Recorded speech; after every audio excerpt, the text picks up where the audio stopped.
Olá pessoal, tudo bem com vocês? Sejam bem-vindos a mais uma aula. Como eu adiantei na aula anterior, essa é a segunda parte da nossa aula e estaremos tratando sobre biocombustíveis, tá certo? Os biocombustíveis eles surgiram como uma alternativa aos combustíveis fósseis, como eu já falei, né? Tendo em vista todos os problemas que os combustíveis fósseis trazem ao meio ambiente. E a gente vai entender um pouquinho melhor nessa aula, né, o que vem a ser o biocombustível e as suas vantagens e desvantagens, certo? Então, para começar, o que são biocombustíveis? Biocombustível é o combustível de origem biológica não fóssil produzido a partir de processos sob a biomassa, né?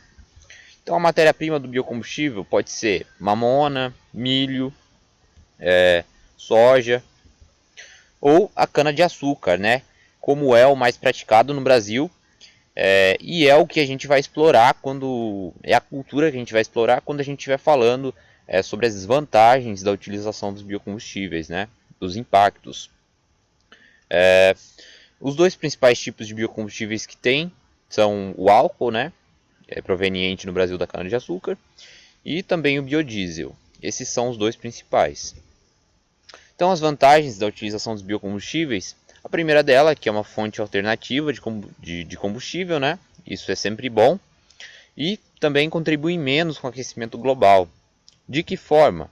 Bom, para a gente entender de que forma que contribui menos com o aquecimento global, a gente vai comparar o combustível fóssil e o biocombustível.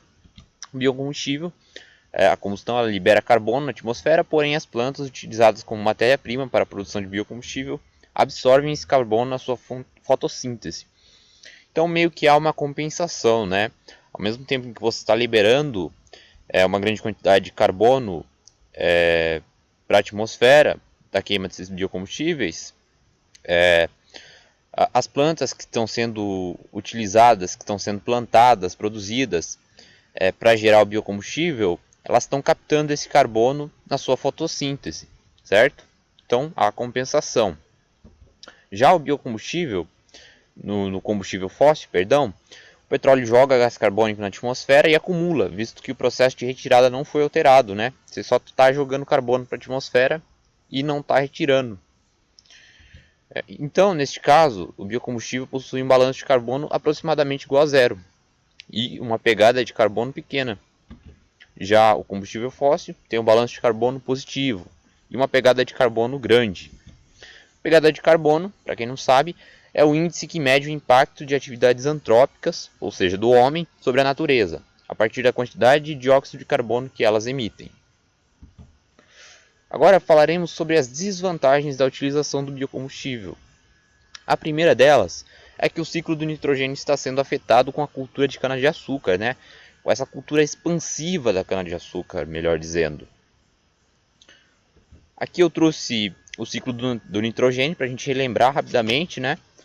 Nós temos os processos de fixação, amonificação, nitrosação, nitratação e desnitrificação. Com isso, o nitrogênio ele é incorporado na biomassa e fica disponível na cadeia alimentar, né? Só para a gente relembrar, a gente não vai se aprofundar, não é o foco da nossa aula, mas para a gente relembrar mesmo. Então, o nitrogênio ele é um microconstituinte para a formação de biomassa. Então, precisa ter nitrogênio para formar biomassa.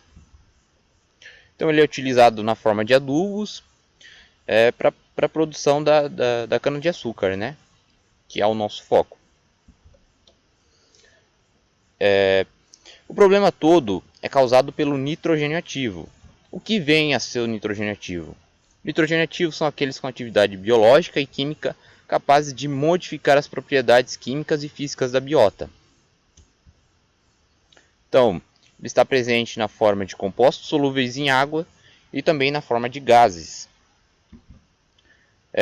Ele pode ser gerado a partir da própria queima do álcool, né?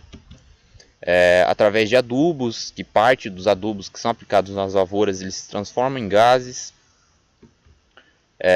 As bactérias que também estão presentes na planta da cana-de-açúcar, ela transforma adubo em gás, em nitrogênio ativo.